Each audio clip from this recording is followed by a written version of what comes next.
Salut à tous. On s'installe aujourd'hui pour se faire une FAQ. Il y a plein de questions qui m'ont été posées suite à la dernière FAQ. Ça, c'est vraiment très cool. On va donc aujourd'hui, est-ce que ça va? Est-ce que le cadre est bien? Je m'installe tranquillement, on fait ça en même temps, vous voyez? Comme ça, on partage tout, tous les instants, on se dit tout. C'est top. Petit ordinateur ici avec toutes les questions posées. Je vous invite à prendre un verre. Regardez, moi j'ai pris un petit verre, je me suis servi un petit verre. On trinque, hein. Santé. Le temps que j'installe ça, allez vous chercher un verre, prenez à boire. Mettez-vous à l'aise. Il y a plein de questions qui m'ont été posées. Je suis vraiment très content et je vous remercie parce que vous êtes de plus en plus nombreuses et de plus en plus nombreux à me poser toutes vos questions de FAQ. C'est vachement cool.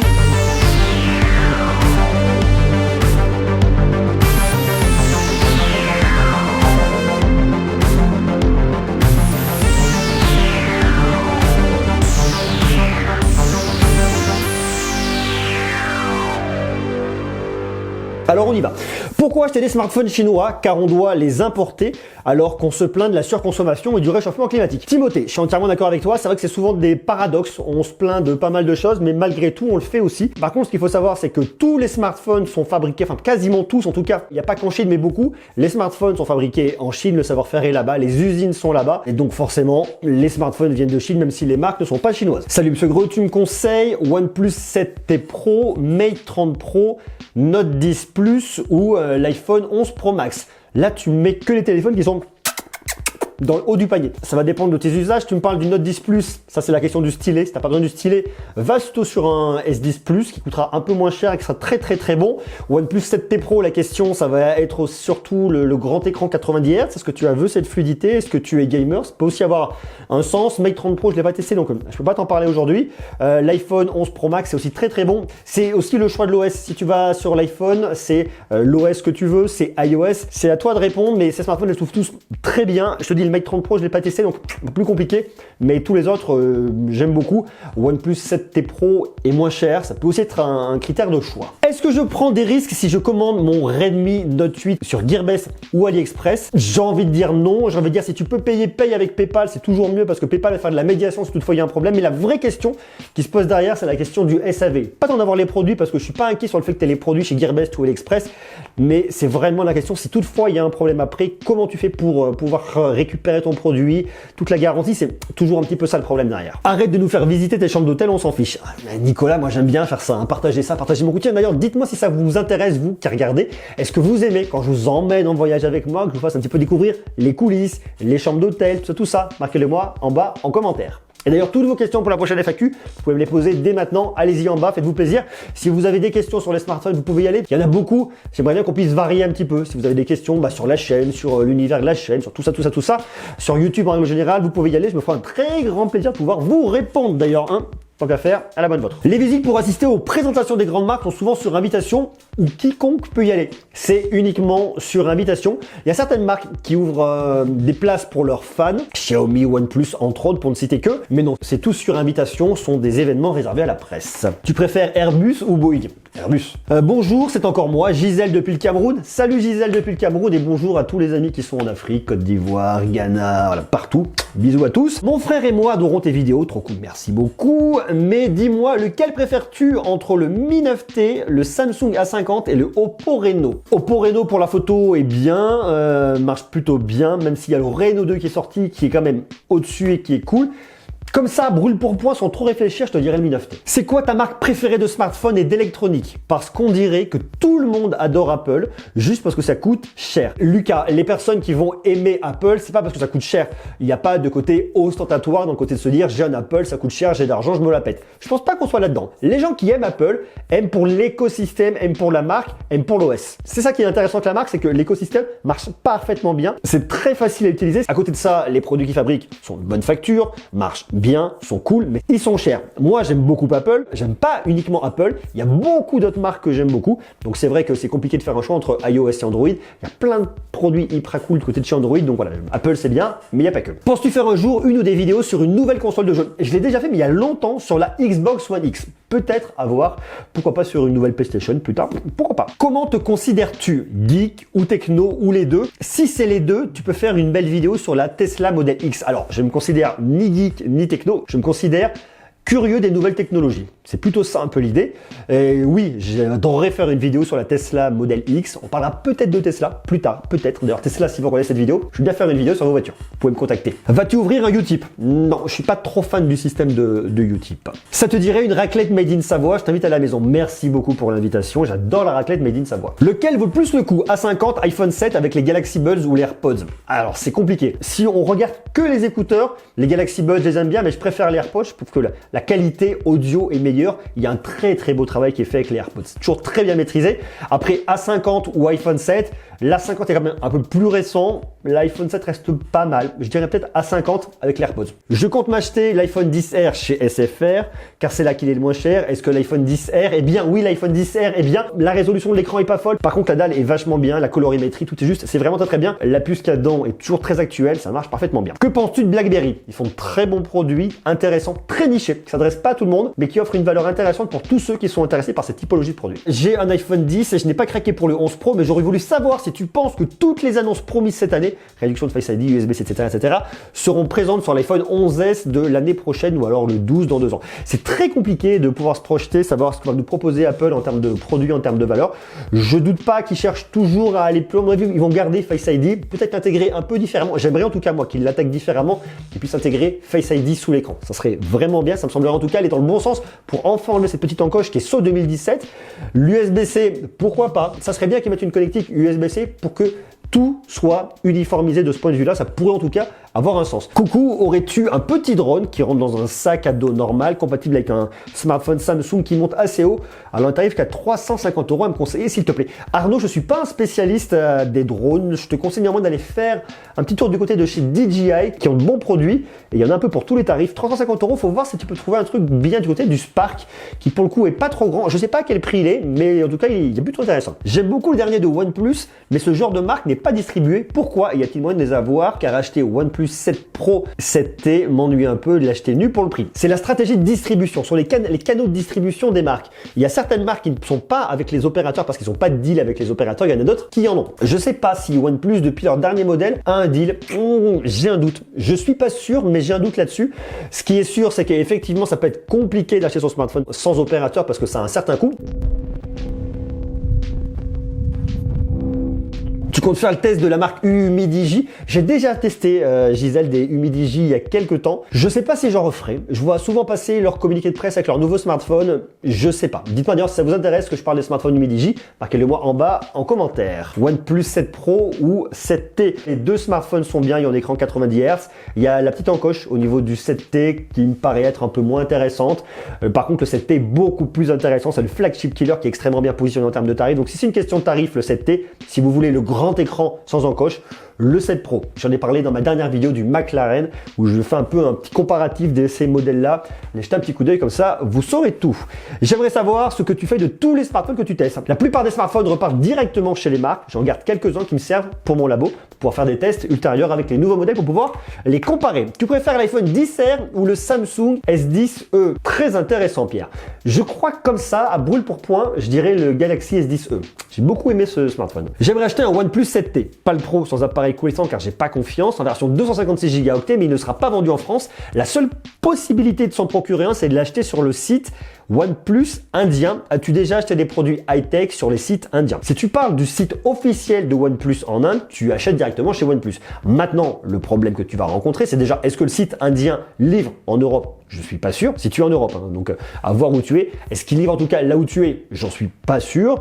Et le deuxième point, ça va être la problématique de la garantie, puisque ta garantie dépendra du site indien. Donc c'est-à-dire qu'il faudra que tu renvoies ton produit là-bas. Enfin, c'est toujours un peu la question du SAV qui est compliquée quand on va acheter des produits étrangers. C'est comme ça en tout cas que je mesurerai le truc. J'ai une entreprise paysagiste en coopérative, donc j'utilise un logiciel de comptabilité pour coopérative avec Internet. Sachant que j'ai acheté un ordinateur de bureau, imaginez, ok. Quel ordinateur portable serait le mieux en complément pour un prix raisonnable ou une tablette? Alors Pierre, Toi, tu es paysagiste, donc ça veut dire que probablement, potentiellement, tu es souvent en extérieur. Je te conseillerais donc une tablette. Peut-être que tu vas faire des croquis, je sais pas, hein, une petite tablette avec un petit stylet, faire de la prise de notes rapide pour faire des croquis. Je pense que ça peut avoir un sens avec ton métier. Je me dirigerai peut-être là-dessus. Va jeter un coup d'œil sur la dernière tablette de Samsung, la S6. Ça peut être intéressant. Avec le petit clavier en plus, pour le côté productivité, ça peut être plutôt pas mal. Salut Monsieur Greux, en ce moment, j'ai un Samsung Galaxy J3. Ok, je vais bientôt changer. J'hésite entre le A70 et le A80. Lequel choisir? Je te conseille d'attendre quelques jours. Je vais parler du A80. Ça te permettra peut-être de faire une meilleure idée là-dessus. Salut Monsieur Greux, que me conseilles-tu entre le OnePlus 7T Pro et le Note 10 Plus? Alors, Flo, moi je pense que la question elle va se poser, une fois de plus, sur le Note 10 Plus par rapport à l'usage du stylet. Est-ce que tu as besoin de l'usage du S Pen? Est-ce qu'il te le faut? Si tu n'en as pas besoin, pose-toi la question plutôt d'un Galaxy S10 Plus qui aura peut-être un peu plus de sens. Le OnePlus 7T Pro est cool, notamment ce grand écran sans encoche, écran 90 Hz. Le OnePlus sera un peu plus performant que le modèle de Samsung, mais ça se joue dans un mouchoir de poche, à savoir si tu fais du gaming, des choses comme ça. Si tu fais du gaming, peut-être aller chez OnePlus, sinon en tout cas l'autre smartphone est vraiment bien. Moi j'aime beaucoup en tout cas le Note 10 Plus du point de vue de la photo. Est-ce facile de débloquer Xiaomi, Redmi, OnePlus ou autre pour plus de liberté de choisir son opérateur, surtout sans devoir encore payer? Si tu es engagé, si tu as un contrat auprès de ton opérateur et que le contrat n'est pas terminé, tu ne peux pas le faire débloquer. Dès lors que ton contrat est terminé, fais-le débloquer, tu les appelles, normalement c'est gratuit, ils te le débloquent et à ce moment-là tu peux partir là où tu veux. Dès lors que tu as un smartphone qui fonctionne, que tu n'es plus engagé, fais-le débloquer. Il va te trouver un forfait quelque part, pas très cher. 15 euros, 10-15 euros, tu as un forfait. Salut, j'aimerais changer mon Samsung Note 9 contre un Note 10 Plus. Est-ce que ça vaut le coup? Non. Si ton Note 9 marche très bien, garde-le. Il n'y a pas beaucoup d'écart entre le Note 9 et le Note 10. Entre le OnePlus 7T Pro et le OnePlus 7T Pro McLaren, lequel choisir? Il y a un delta de 100 euros de prix. 8 Go de RAM, 12 Go de RAM, à mon avis, si tu veux économiser 100 euros, OnePlus 7T Pro. Bonjour Monsieur Gros, pour ta prochaine FAQ, j'ai une question. Je possède un PC 2 en 1 Lenovo Yoga 530. Avec ce genre de produit, y a-t-il un intérêt de posséder une tablette? Jérémy, la question c'est, est-ce que tu vois toi un intérêt de posséder une tablette? Est-ce que ce produit te suffit par rapport à tes usages ou est-ce que tu vois un manque quelque part et te dis, ah mince, là il me faudrait une tablette, ça aura un sens? C'est plutôt dans ce sens-là qu'il faut se poser la question, mon ami. Un conseil pour choisir entre une Surface Pro 7 ou Pro X. J'ai peur que la Pro X ne puisse pas tout faire tourner, je suis étudiant. Alors ok, la différence entre les produits, si tu veux, la Surface Pro 7 est sur une évolution de la gamme Surface, qui marche très bien, qui est cool, ça marche bien. La Surface Pro X, on est sur les ordinateurs qui sont Always Connected, Always On, donc toujours allumé, tu vas pouvoir mettre une carte SIM dedans et te balader et être connecté en permanence. La question, elle se pose là-dessus. C'est vraiment ça la grosse différence entre ces produits. Si tu l'utilises pour tes cours et je vois faire des jeux de temps en temps et que tu n'as pas besoin de connectivité en permanence, la Surface Pro 7 est cool. Si par contre tu as besoin en cours d'être connecté à Internet, à ce moment-là, la Surface Pro X peut être vraiment intéressante pour toi. Salut, à ton avis, je prends un Samsung Galaxy Note 10 Plus ou l'iPhone 10S Max? La question se pose une fois de plus au niveau du stylet. As-tu besoin du stylet? Oui ou non? Londres, Paris en avion, préfère toujours le train pour le climat. Alors ok, j'ai pris l'avion depuis Londres, mais je ne suis pas allé à Paris. Je suis descendu à Clermont-Ferrand. Ça m'a fait économiser beaucoup de temps. Il y a un vol, je crois, un des seuls rares vols qui fait ça, et c'est une vraie économie de temps. Sinon, pour faire Londres-Paris, bien évidemment, je le ferai en Eurostar. Pourras-tu me dire quand est-ce que le prochain Motorola pliable sera disponible? Aucune info là-dessus, Loïc. Bonjour, je voudrais savoir quelle est la marque de votre micro-cravate, car je fais des vidéos tech. Mais alors ok, mon micro-cravate, c'est un Rode en fait. C'est ça là, Rode Link. Ce sont des petits micro-cravates qui se connectent en Wi-Fi. Le récepteur est sur le boîtier. Lui, je le branche directement tac tac tac en Wi-Fi. Ça marche, c'est pratique, c'est pas mal. C'est assez efficace ce que fait Rode. AirPods 2 ou Huawei FreeBuds 3. J'ai pas essayé Gaëtan les Huawei, je peux pas t'en parler. Huawei Mate 20 Pro ou attendre le 30 Pro s'il reçoit les services Google. That is the question. S'il reçoit les services Google, en tout cas, le Mate 30 Pro sera une génération au-dessus, plus de performance. Ça devrait être cool. Redmi Note 7 ou Honor 9. Redmi Note 7. Quelle est la durée de vie moyenne d'un smartphone? Pour moi, une durée de vie moyenne, c'est entre 2 et 4 ans. Est-ce que tu as entendu parler du prochain smartphone de chez Honor, le View 30? Pas d'infos pour le moment. Je suis plus Samsung, mais lequel est vraiment mieux que les autres en termes de performance et de qualité? Je dirais que tout ce qui est sorti cette année est quand même plutôt pas mal. Le meilleur, on reste dans la gamme S, dans ce qui se fait mieux. Je dirais que le top of the top en ce moment, c'est le S10 Plus. Et si tu veux utiliser le stylet, le Note 10 Plus. Est-ce que tu auras des infos sur les prochains smartphones de Huawei qui vont être présentés en France le 17 octobre? Alors, je devais être présent. J'ai été invité par Huawei pour pouvoir effectivement vous en parler. Malheureusement, je pouvais pas. J'étais en déplacement ailleurs. Je crois que c'était à New York à ce moment-là. Mais néanmoins, je pense qu'on va parler de Huawei Huawei très prochainement, donc on peut s'abonner dès maintenant, comme ça vous saurez tout. Que penses-tu du nouveau Realme qui sort le 15 octobre? Pareil, j'aurais dû être avec Realme et malheureusement j'ai pas pu être présent. J'espère le tester très prochainement, comme ça je vous dirai tout. À ton avis, pourquoi Asus, qui est ma marque préférée, a du mal à percer dans le marché du smartphone alors qu'ils sont très bons dans celui du laptop? C'est un peu compliqué. Effectivement, Jordan, ils ont des produits qui sont très séduisants au niveau du smartphone et je pense qu'ils ont un peu plus de mal à se positionner. Historiquement, ils sont sur le PC depuis longtemps, donc ils sont beaucoup plus assis sur ce domaine-là. Le marché du smartphone est extrêmement concurrentiel, plus dur. C'est pour ça qu'ils sont moins présents là-dessus. Que penses-tu du Redmi Note 8 Pro? On en parle la semaine prochaine, Jordan. C'est quoi le tel Android parfait pour les gamins de 9-10 ans? Moi, je me pose toujours la question, à savoir, est-ce qu'un gamin de 9-10 ans doit avoir un smartphone? Toujours plutôt ça, là, je me poserais comme question. Quel est le tel Android parfait? Moi, je pense qu'il ne faut pas chercher à mettre des gros budgets pour un enfant de 9-10 ans. Après, Elliot n'a pas encore 9-10 ans, donc peut-être que quand il aura 9-10 ans, je lui donnerai un smartphone. Je sais pas. Moi, je pense qu'il faut pas mettre beaucoup de budget à cet âge-là. Voilà. Un smartphone à moins de 200 € me semblerait être pas mal. Que me conseillerais-tu entre un OnePlus 7T, un Galaxy S10e ou un Xiaomi Mi 9T Pro? Ah, c'est intéressant comme question ça. Moi, je te dirais un OnePlus 7T en termes de performance. On a un Snapdragon 855+. Je pense que c'est là où on aura le plus de performance. Un écran avec un taux de rafraîchissement de 90 Hz. C'est ce qui me paraîtrait être le mieux en tout cas. Mate 20 Pro ou P30 Pro? P30 Pro. J'ai un Galaxy S7 Edge, j'aimerais changer, mais pas pour trop cher, max 150 €. Que me conseillerais-tu? Je te conseille d'aller faire un petit tour du côté du reconditionné et voir ce que tu peux trouver à ce budget-là.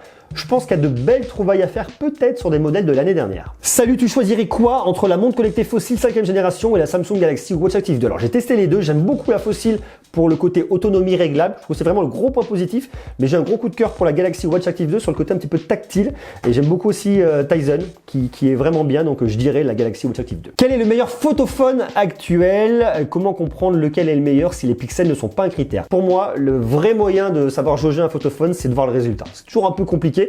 Regarde les tests, regarde les résultats, t'arrêtes pas sur une fiche technique. Ce qui est très bon cette année, c'est le Pixel 4 qui marche parfaitement bien. Samsung avec les S10, S10 Plus marche parfaitement bien. Huawei avec le P30 Pro est aussi excellent. T'as un trio de choc là-dessus. Pour la photo et l'autonomie, que me conseillerais-tu? P30 Pro, S10 Plus. Ah, c'est intéressant comme question. Moi, je dirais le S10 Plus parce que j'aime beaucoup la colorimétrie du S10 Plus. J'aime beaucoup leur traitement d'image. Le P30 Pro est excellent aussi. Ça se joue à pas grand-chose. Hein. Pour moi, c'est la question du traitement d'image qui fait la différence. Quel impact a la 5G sur la santé humaine?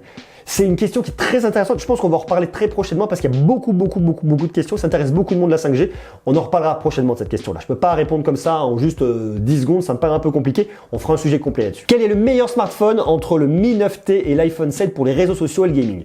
Mi 9T. Tu me conseillerais quoi entre un Samsung S7 Edge et le OnePlus 3 ou le LG G6? Bordel Yannick. Écoute, Samsung S7 Edge. Quel budget global penses-tu que l'on devrait débourser pour avoir un bon smartphone disposant de la 5G dès le lancement de la 5G en 2020? On n'a pas encore des smartphones 5G proposés en France en tout cas, donc c'est compliqué de te parler du bon budget. On devrait en tout cas rester dans la même gamme de prix de ce qu'on avait en 2019 avec des smartphones 5G en 2020. C'est en tout cas ce qui me paraîtrait être le plus intéressant. Mais ça on en reparlera effectivement aussi plus tard. Auras-tu des téléphones à vendre? Non, je vends aucun téléphone. Penses-tu qu'il y aura un iPhone SE2? Simon, la question c'est est-ce qu'il y aura un iPhone avec un écran de 4 pouces et quelques? J'ai un doute. J'ai un doute parce qu'aujourd'hui, déjà 5,8 pouces, c'est pas très grand par rapport à la norme. Donc 4 pouces, je pense pas qu'Apple mette des lignes de production en route pour un écran de 4 pouces. J'ai un doute là-dessus. Pourquoi vous ne faites pas des vidéos de comparatifs plus approfondies comme le font certains youtubeurs américains? Tout simplement parce que s'il y a beaucoup de smartphones, je teste beaucoup de smartphones, et si je veux faire des vidéos de comparatifs très approfondies, ça demande encore plus de boulot. Ça demande de faire beaucoup de vidéos de comparatifs entre un smartphone et beaucoup d'autres. Donc c'est un truc qui est un petit peu infini et voilà, c'est un peu ça qui est compliqué pour moi aujourd'hui. Ça vaut le coup, S10, S10 Plus reconditionné? Oui, bien sûr. Quel est le smartphone où le design t'a bluffé? Moi, j'ai été bluffé par, je dirais en tout cas, ce qui a été fait au niveau des smartphones pliables. C'est des propositions de valeur qui sont différentes et c'est ça qui devient intéressant. C'est mieux le Mi 9T Pro ou le Mi 9T? Mi 9T Pro, bien évidemment. Qu'est-ce qui pourrait révolutionner le marché des smartphones? Une idée pour les marques. Lionel, ce qui pourrait révolutionner le marché des smartphones, c'est des usages différents. Qu'on arrive à proposer d'autres usages, répondre à d'autres problématiques et avoir des propositions de valeur différentes. C'est ça en tout cas que je trouverais vraiment très intéressant. Zenfone 6 ou ROG Phone 2, on n'est pas sur la même chose. ROG Phone 2 en termes de performance pure et dure, ça marche parfaitement bien. Salut, niveau performance et photo, Note 10 Plus ou iPhone 11 Pro? iPhone 11 Pro. Quand Amazon publie des téléphones à moitié prix qu'en magasin, ça veut dire que c'est un fake. Aide-moi SVP. Alors, Amazon, c'est une marketplace. Ça dépend si Amazon vend directement les produits ou s'ils sont vendus par des vendeurs. En règle générale, ça peut être des boutiques étrangères. Ce qui est très important quand on va acheter sur Amazon, comme sur notre marketplace en règle générale, c'est de regarder qui est le vendeur, regarder la note, regarder les commentaires. Faut qu'il montre un peu patte blanche. Il se peut qu'il ait des tarifs beaucoup moins chers parce qu'il est dans un autre pays. Regardez ces points-là. S'il montre patte blanche, vous pouvez y aller. Qu'imagines-tu pour l'évolution de Huawei dans le futur? Alors, Corentin, la question est un petit peu compliquée parce que Huawei, il n'y a pas uniquement que le smartphone qu'on connaît et les ordinateurs et les produits qui peuvent être en tout cas distribués en France. Huawei, c'est énorme. Ils travaillent énormément au niveau de la Smart City. Donc, c'est pour ça qu'il y a toutes des problématiques aussi qui sont liées directement entre la Chine et les US. C'est la prise de contrôle au niveau de la 5G, la prise de contrôle au niveau de la ville du futur, la ville connectée. Je pense que Huawei va devenir un acteur majeur de la ville connectée dans la solution de connectivité globale dans le futur, au-delà même de la question du device. J'ai un P20 Lite qui chauffe énormément. En tout benchmark, maintenant 57 degrés sur Instagram pour lire des stories. Est-ce normal? Ça me paraît quand même relativement bizarre ton histoire, Lucas. Tu peux essayer de contacter s'il est sous garantie pour essayer de voir ce qu'il en est parce qu'un truc qui chauffe beaucoup pour lire des stories, ça me paraît quand même bizarre. Essaye de sauvegarder tes données quelque part et ensuite de réinstaller pour voir ce que ça dit si ça chauffe toujours autant. Quelle est la meilleure montre connectée de chez Samsung niveau qualité-prix? La Galaxy Watch Active 2. Très clairement. iPhone 6S ou Galaxy A50? Galaxy A50. Tes déplacements professionnels, hôtel plus vol, sont-ils à ta charge ou est-ce les marques qui t'invitent? Alors ça dépend. Si c'est dans le cadre d'un lancement comme là par exemple Google ou Microsoft à New York, ce sont eux qui m'invitent et qui prennent tout à leur charge. Si par contre c'est moi qui vais sur un salon et que j'ai pas de partenaire, par exemple le CES à Las Vegas, c'est moi qui paye tout. Hôtel, avion, frais, c'est moi qui paye tout. Quand je suis parti l'autre fois à Barcelone, j'étais en voyage de presse avec Qualcomm, donc c'est eux qui ont payé l'hôtel et l'avion. Quand je suis parti à l'IFA en voyage de presse avec Samsung, c'est eux qui ont payé une partie de l'hôtel. J'ai payé 2 nuits parce que j'ai voulu rester plus longtemps avant et après pour plus couvrir le salon et c'est eux qui ont payé l'avion. Pour quelqu'un qui possède beaucoup de playlists sur Spotify par exemple, faut-il se diriger vers un smartphone avec une petite capacité 32 Go, 64 Go de stockage et port carte SD ou un smartphone avec une grande capacité 128, 256 ou 512 Go mais pas de port carte SD? La question en fait elle va se poser, est-ce que tu as un compte premium, oui ou non? Parce que si tu as un compte premium, ça veut dire que tu stockes directement dans ton smartphone, mais tu stockes dans l'appli. Donc tu ne stockeras pas sur ta carte SD. Donc à ce moment-là, je te conseille de prendre un smartphone avec une grande capacité. Si par contre tu as beaucoup de playlists mais que tu n'as pas de compte premium, à ce moment-là, tout est en streaming sur le serveur. Donc à ce moment-là, la question de la capacité se pose plus. Es-tu satisfait du nombre de membres inscrits? Ouais. Prévois-tu d'organiser des concours réservés aux membres? Je réfléchis à beaucoup de choses sur la partie membres, qu'est-ce qu'on peut mettre en place? C'est en cours de réflexion, mais pourquoi pas? C'est pas exclu en tout cas. Sans tenir compte du prix et de l'OS, iPhone 11 ou S10 Plus. Ah! S10 Plus. Est-ce que tu penses que Xiaomi va sortir un laptop en France? Alors Xiaomi, Hippolyte, a beaucoup de produits dans son écosystème. Je pense qu'ils vont être amenés en tout cas d'une façon générale à développer de plus en plus de produits, à commercialiser de plus de produits en Europe. À terme, ça me semblerait assez logique qu'on voit arriver un laptop Xiaomi en France. J'ai l'impression que tu adores Apple. J'aime beaucoup Apple, Kevin, mais comme j'aime beaucoup aussi beaucoup d'autres marques. J'ai pas de préférence particulière, j'ai pas de parti pris en tout cas pour Apple. Que penses-tu du Google Pixel 4 XL? C'est peut-être le photophone à acheter, ça permettra en tout cas de corriger les problèmes d'autonomie du Pixel 4. Salut Monsieur Greux, tu conseilles les TicPods Free ou les Huawei FreeBuds Live? J'ai pas testé ces produits de Huawei, par contre les TicPods Free étaient vraiment intéressants. Je trouve que tu fais beaucoup de FAQ, tu penses que tu vas en faire moins, mais avec des questions très pertinentes. Alors en fait, l'idée de la FAQ, c'est de répondre à vos questions un peu pêle-mêle. Elles arrivent, c'est de vous donner une réponse un peu rapide pour pouvoir effectivement répondre au maximum à vos questions. Ça me permet de pallier au fait de ne pas pouvoir répondre à vos commentaires. Comme ça, je donne une réponse, tout le monde peut l'avoir. Si après vous avez des questions qui sont très pointues, je pourrais passer un peu plus de temps pour y répondre. J'ai une question, les téléphones sortis en 2019, est-ce que leur prix baisse à partir de janvier-février 2020? En règle générale, les prix ont plutôt tendance à baisser, sauf chez Apple, qui a toujours une politique de prix assez élevée. Voilà, on a fait le tour du côté de cette FAQ. J'espère que ça vous aura intéressé, que j'ai répondu à vos questions. Posez-moi dès maintenant toutes vos questions pour la prochaine FAQ en bas directement en commentaire. Dites-moi ce que vous voulez, toutes vos questions. Je vous dis une fois de plus, question smartphone, c'est intéressant, mais j'aimerais bien qu'on puisse aborder aussi plein d'autres sujets parce que je pense qu'il y a plein de trucs vraiment hyper intéressants. Sur ce, je vous embrasse, je vous fais des gros becs et je vous dis à demain. Ciao!